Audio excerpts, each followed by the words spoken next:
Like this?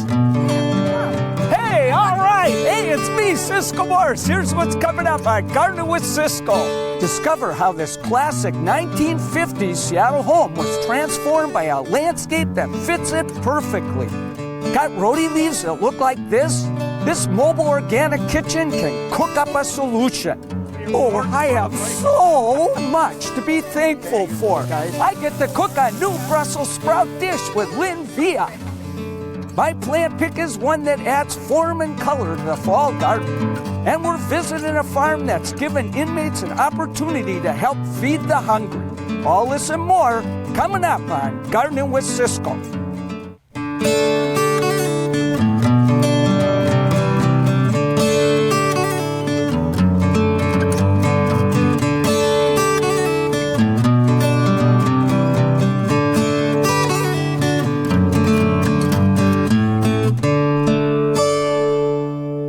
Hi, I'm Ciscoe Morris. And I'm Megan Black. Welcome to Gardening with Ciscoe. We're in Puyallup today at Mother Earth Farm. Now, this place, Ciscoe, gives everything it grows to local food banks and meal programs. I can't wait to tell you all about how they're helping to feed the hungry. We're going to do that throughout the show. I'm so excited to be here. It's fun. Hey, but our first segment today is a landscape transformation. Wow. You know, it's a typical landscape, woody, shady slope. But this time the expert decided to work with nature instead of fight it. Sometimes improving a landscape involves truly seeing what's already hidden there.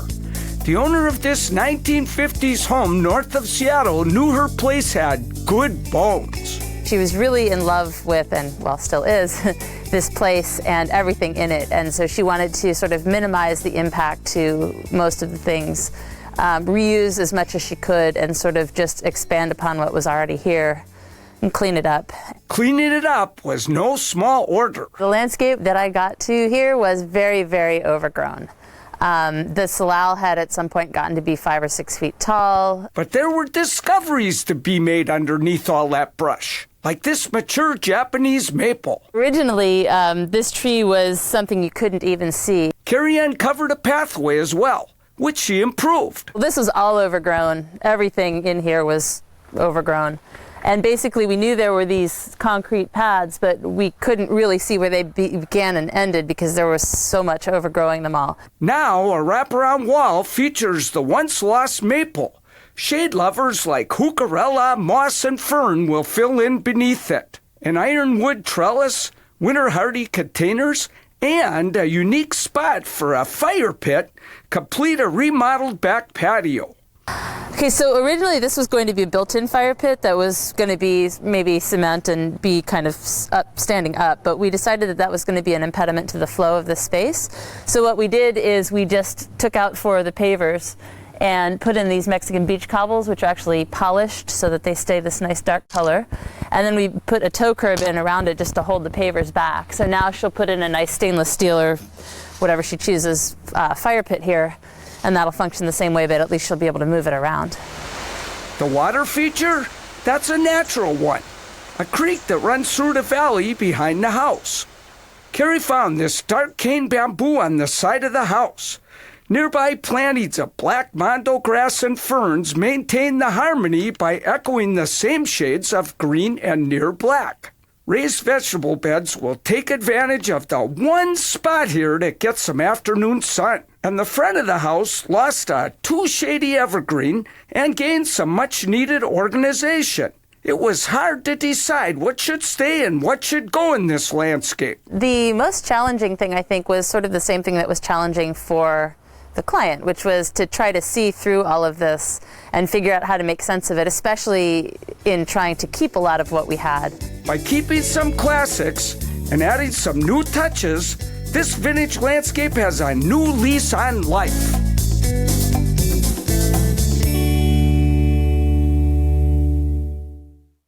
You know, Megan, that landscape is a good example of how it pays to edit a little instead of trying to change the living tweedle out of it. Bulldoze everything out. It's also a good example of matching architecture with a landscape. Could you even imagine a cottage garden at that house? No way. Wouldn't have worked. Still to come. Do your RHODY leaves look like this? They may be telling you they need some tea.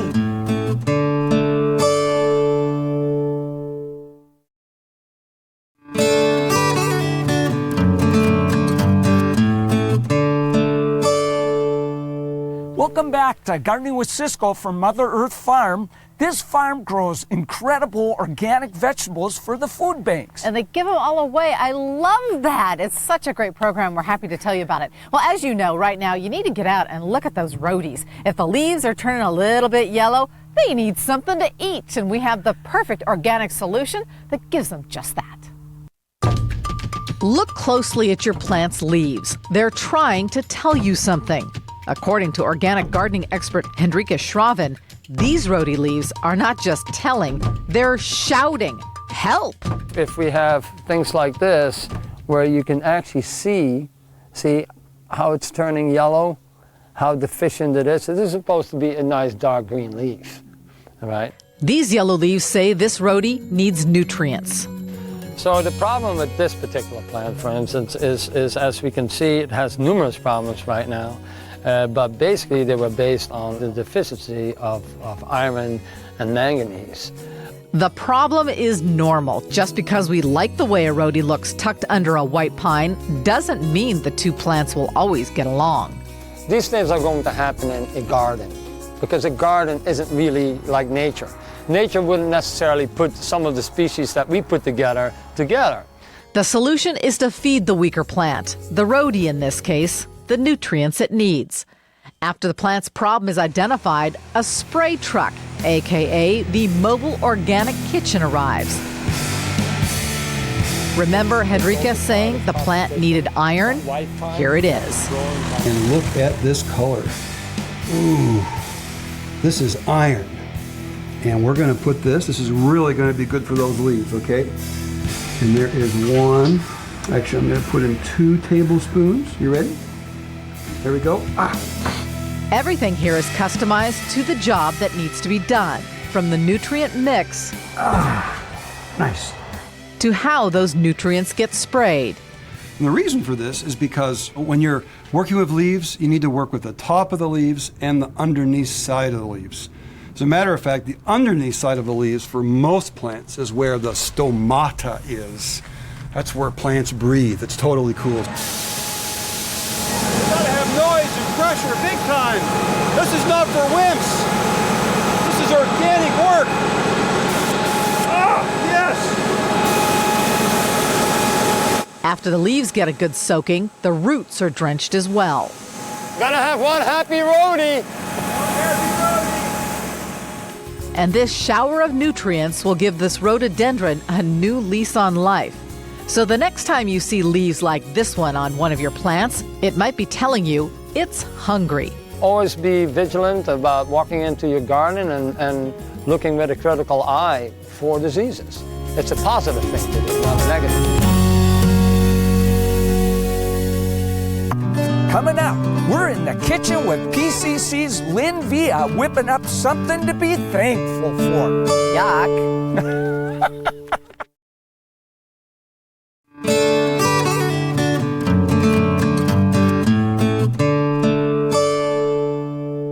Welcome back to Gardening with Ciscoe from Mother Earth Farm. Now, Megan, I have to confess. What? That I didn't really want to shoot here just because they grow all this food for food banks. No? No, it's because the farm manager, Carrie, bragged about the fact that they have 2,000 Brussels sprout plants here. Oh, You, la, always la. an ulterior motive. That's those are for the food bank, not you. Oh, la, la. Okay, I'll behave myself, but only for one reason. Why? That's because PCC chef Lynn Villa showed me how to make a holiday side dish out of these little Oh, babies brother. that is so good you're even going to like it. Really?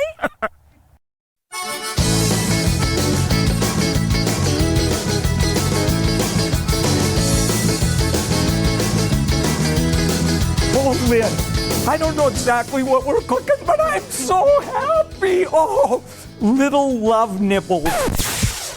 Oh, I love them. I love you, Cisco.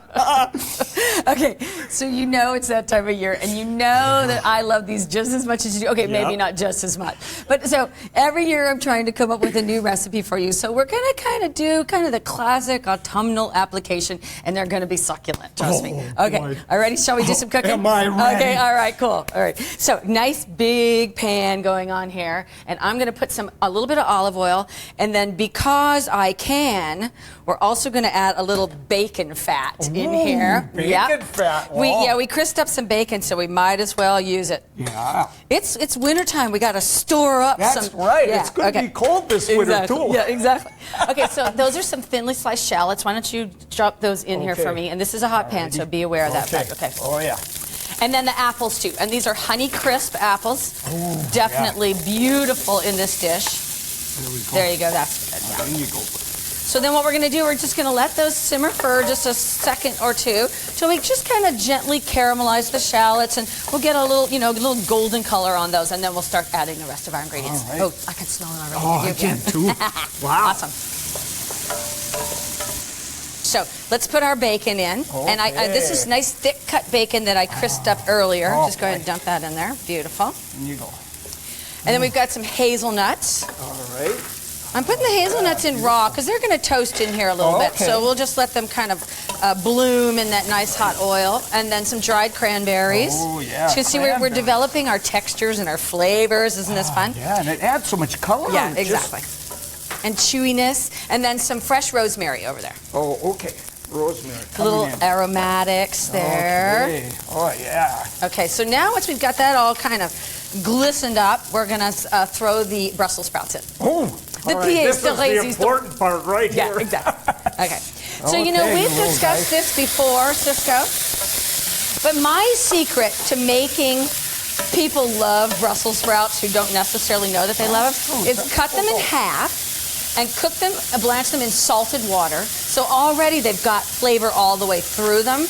And don't overcook them. Yeah, that's it. We've talked about that. You can see how jade green these are. Yeah. You want to just keep them jade green. Otherwise, that sort of, cabbagey flavor gets too strong, right? Yeah. Okay. So now, we'll let those just warm up for 1 second, and then we'll finish this up, and it's simple as that. Okay, we'll give those a second. So I know, isn't it fun? Oh, don't get too hot, you little guys. We'll watch them closely. Oh, good. Yeah. Yeah, so at this point, what we're looking for is we just want to heat them through. We're not cooking them anymore. What I'm seeing, yeah. And you can see I cooked them kind of al dente. If you like them a little bit, more tender than that. crunchy. Yeah, but I like them a little Yeah, crunchy me too. Yeah, too. absolutely. And it just preserves that bright, fresh flavor. And this time of year it's getting crisp and cool, and we get a little frost on those babies. And you know how we love the sweetness. so Yeah, sweet. exactly. So, 'tis the season. This is killing me. Oh, man, I can't wait to try this. Beautiful, little caramelization in the pan. Now we're going to add some apple cider. Oh, apple cider. Yeah. Wow, okay. Just to kind of, and a little combination of maple syrup and some white wine vinegar. So we've got some little sweet, tart. Go ahead. Equal amounts? No, actually, a little bit more maple syrup. 1/4 cup of maple syrup, 2 tablespoons of vinegar. Lovely. And then a nice big pinch of salt in there. Okay. Even though we blanched the Brussels sprouts in salt, we still want to kind of add a little additional. What do you think? I think go for whatever's in your fingertips there. Yeah, a little bit more. Just a little more. Perfect. And then let's hit it with some freshly cracked pepper, and we're ready to eat. And Right, here we go. my mouth is watering. Oh, man. Beautiful. Okay, my dear, you've been so patient. I've been patient. Yes, and you it's been have tough. been. Let me tell you, it's been tough. So, these are still pretty hot. So you might just, yeah. I'll give you a leaf there to taste, so you don't have to put a whole Brussels sprout in your mouth. Okay, let's give it a shot.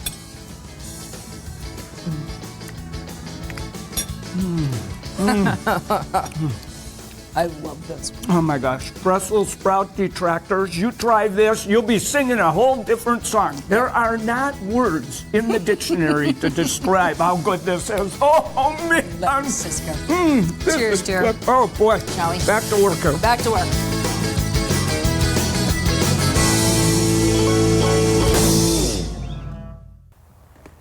One piece of advice about these, leave them in the ground. Don't pick them too soon. The colder they get, the sweeter they are. You're probably taking those to use Lynn's recipe, aren't you? If you'd like a copy, just head off to king5.com and click on Gardening with Ciscoe. Up next, yeah. Our Gardening with Ciscoe plant pick is a fall classic that's a bit pokey. And how Mother Earth Farm helps female offenders get back to the land.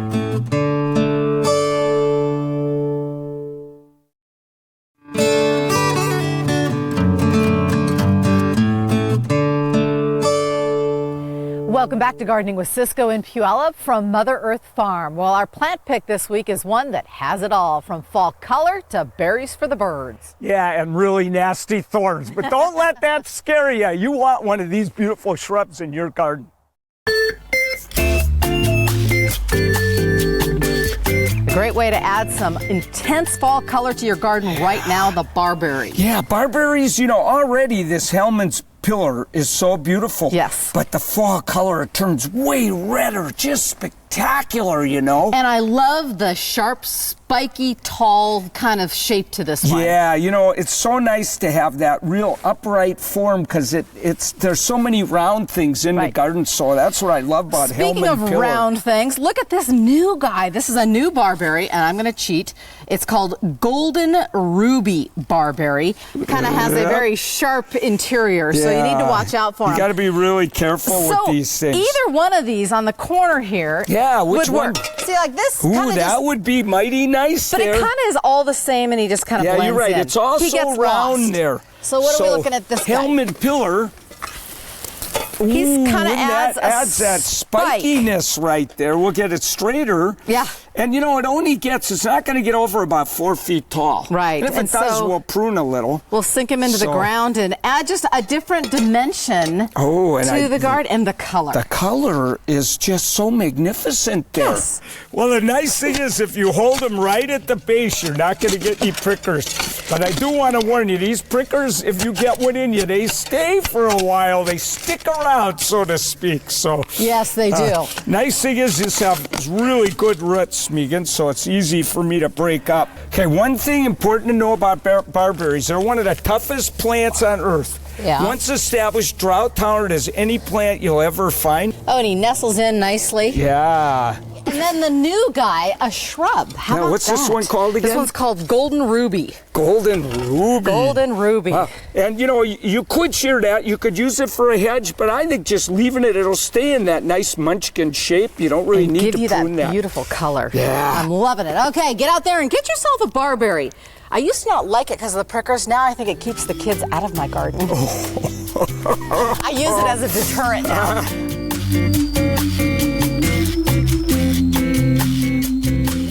In case you missed it, those barberries are Hellman's Pillar and Golden Ruby. Oh, they're so beautiful. Love them. Now, here's a little bit more about Mother Earth Farms. This place does more than just grow fresh veggies for food banks. Mother Earth Farms' 8 acres have been providing organic bounty for Pierce County food banks for a decade. Manager Carrie Little sees this as a vital resource in the fight against hunger.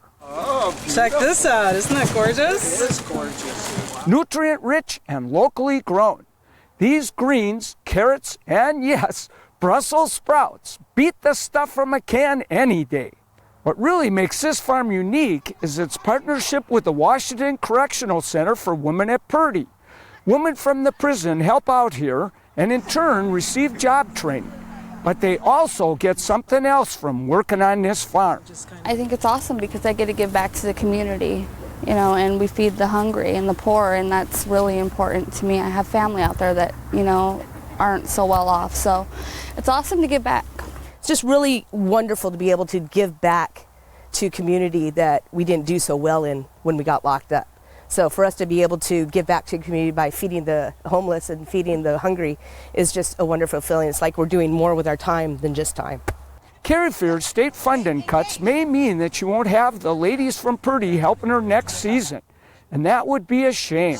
Have you seen changes in people that come to work here? Oh, have I ever. The transformation is amazing. And when they pass on the food and make that transition to giving, It's absolutely incredible to watch that. Despite an uncertain future, today this farm means a change of scenery for these inmates who want to do better, and fresh food on the tables of hungry families. This program's awesome, and I think it really helps the community. It helps us inmates, and I think that it's just wonderful out here. It is, and plus we got these huge carrots. You can't go wrong with that.